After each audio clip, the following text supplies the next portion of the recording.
So आज आपण 3.2 हा जो एक्सरसाइज आहे सेकंड एक्सरसाइज इंटिग्रेशन ह्या चॅप्टर मधील तो आपण सुरू करूया. त्यामधील फर्स्ट क्वेश्चन आहे integrate the following functions with respect to X. त्यामधलं सेकंड एक्झाम्पल आहे sine inverse X bracket raise to 3/2 upon root 1 minus x square. आता हे एक्झाम्पल आहे की आपल्या जे आपण करोलरी बघितली किंवा आपण सबस्टिट्यूशन मेथड बघितलेली आहे त्या मेथडवर डिपेंड आहे.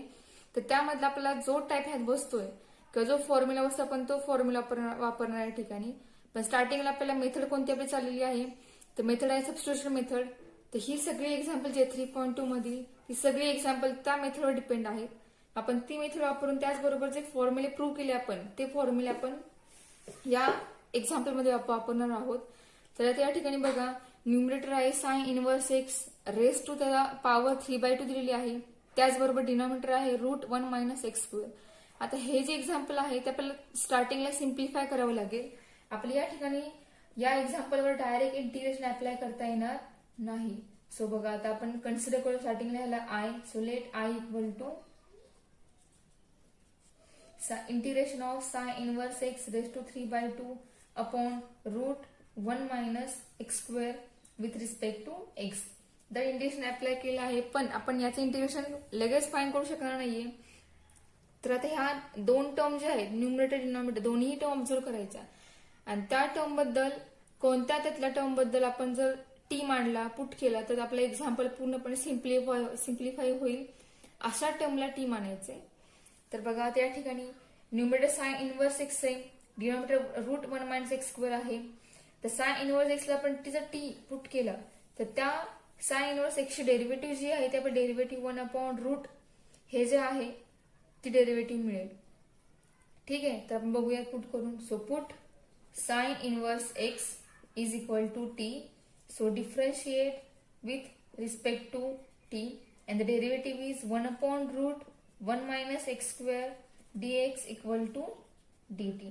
हा dx जो आहे आपण या स्टेपला लेफ्ट हँड साइडला लिहायचा आणि ती स्टेप जी आहे ती फायनल स्टेप करायची. ही जी मिळाली आपल्याला ही पूर्णपणे या dt ची व्हॅल्यू मिळाली आहे.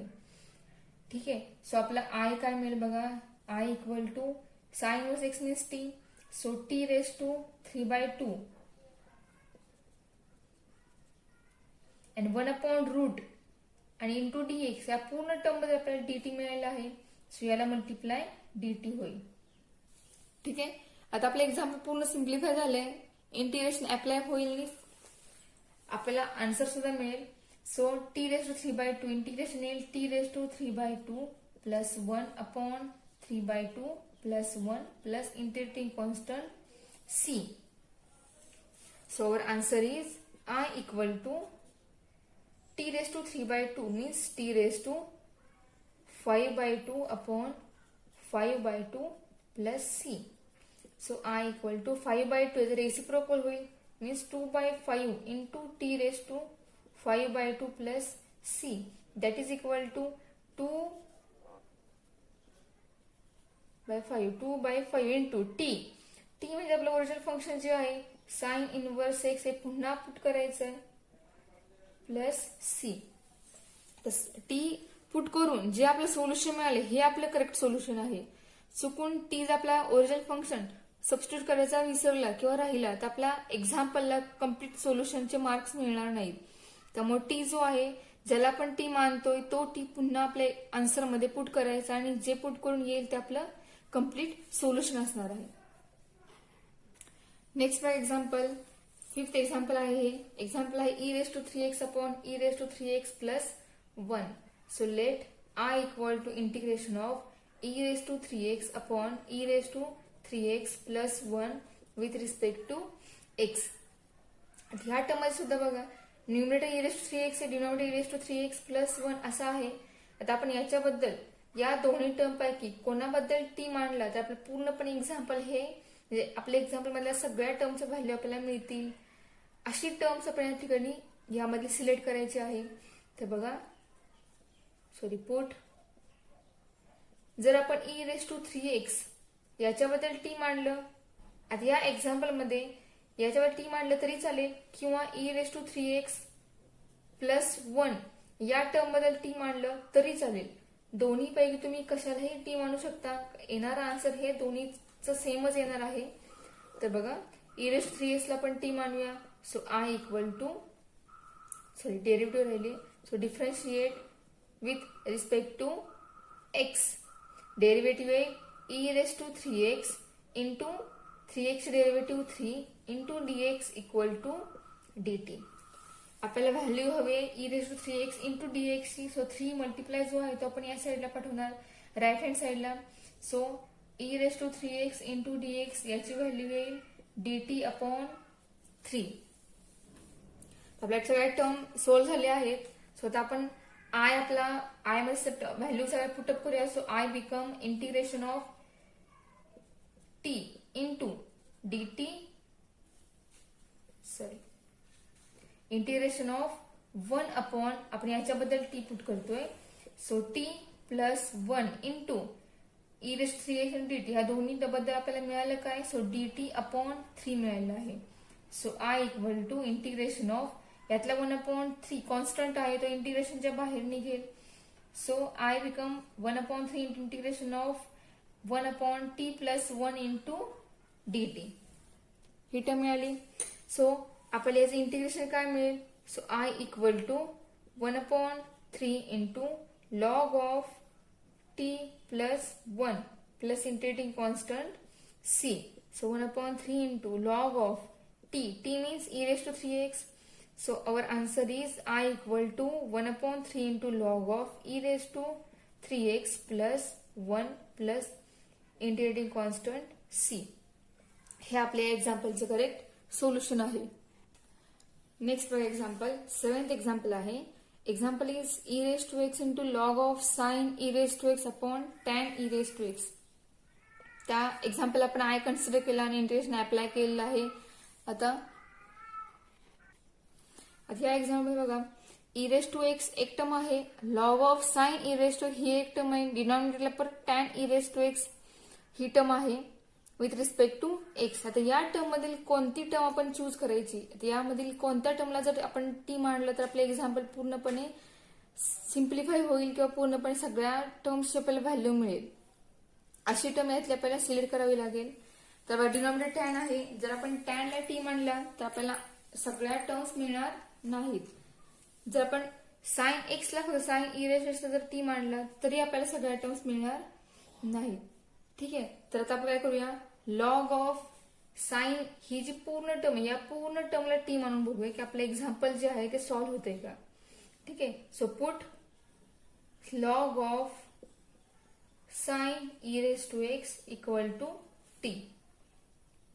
So differentiate with respect to x and derivative of log is 1 upon sin e3x.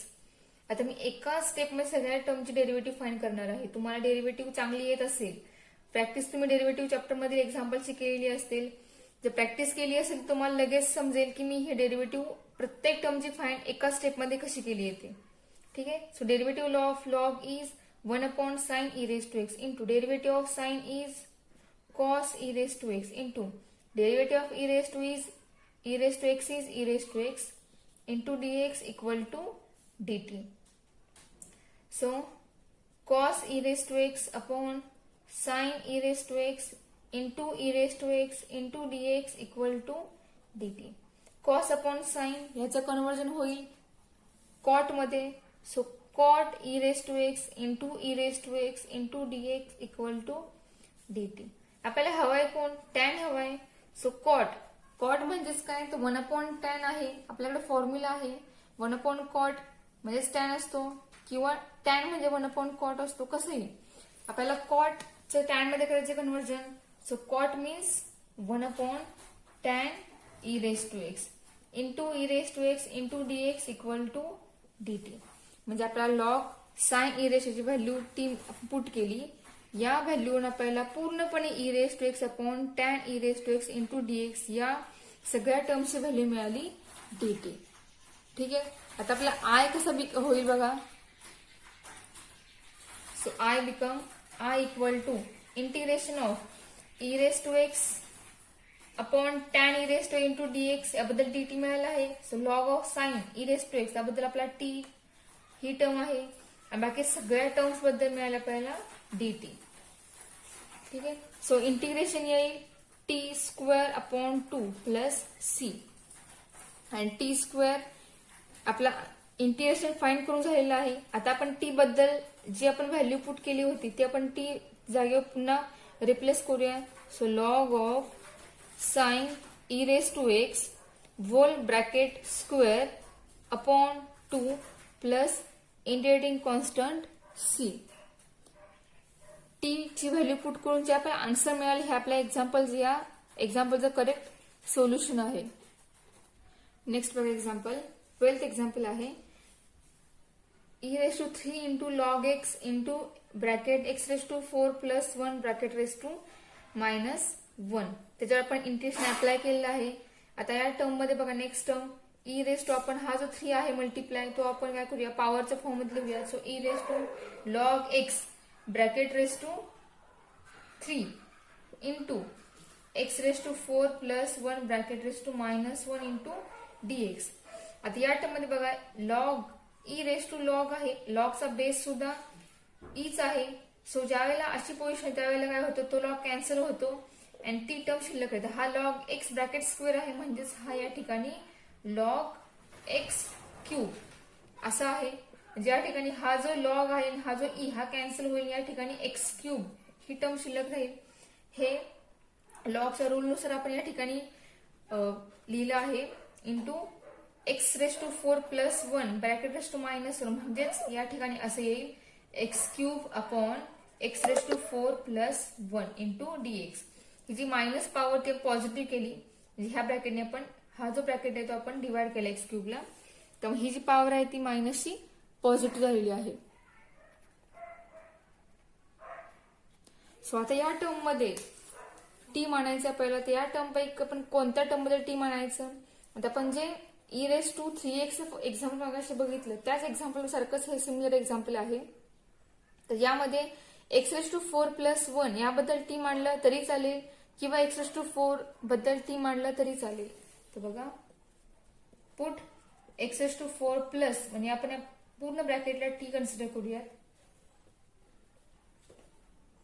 X raise to 4 याबद्दल आपण टी मांडूयात प्लस 1 त्या ठिकाणी आपल्याला मिळेल इंटिग्रेशन फाइंड करताना.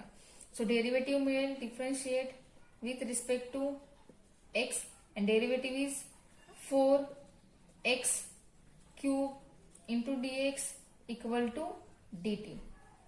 सो आपल्याला एक्स क्यूब इंटू dx याची व्हॅल्यू हवे. सो 4 मल्टिप्लाय आहे तो dt ला काय होईल डिवाइड होईल. ठीक आहे. सो आपल्याला आय काय होईल बघा आपण व्हॅल्यू सगळ्याचे फाइंड केलेलं आहे. So I become I equal to integration of 1 upon t plus 1 into dt upon 4. So 1 upon 4 is constant. So 1 upon 4 integration of 1 upon t plus 1 into dt. So integration of t plus 1 upon t plus 1 is log of t plus 1 plus integrating constant c. So I is equal to 1 upon 4 into log of t. t आपला original function कोण आहे x raised to 4 आहे. So our answer is log of x raised to 4 plus 1 plus c. हे आपल्या या एक्झाम्पलचं correct solution मिळालं आपल्याला.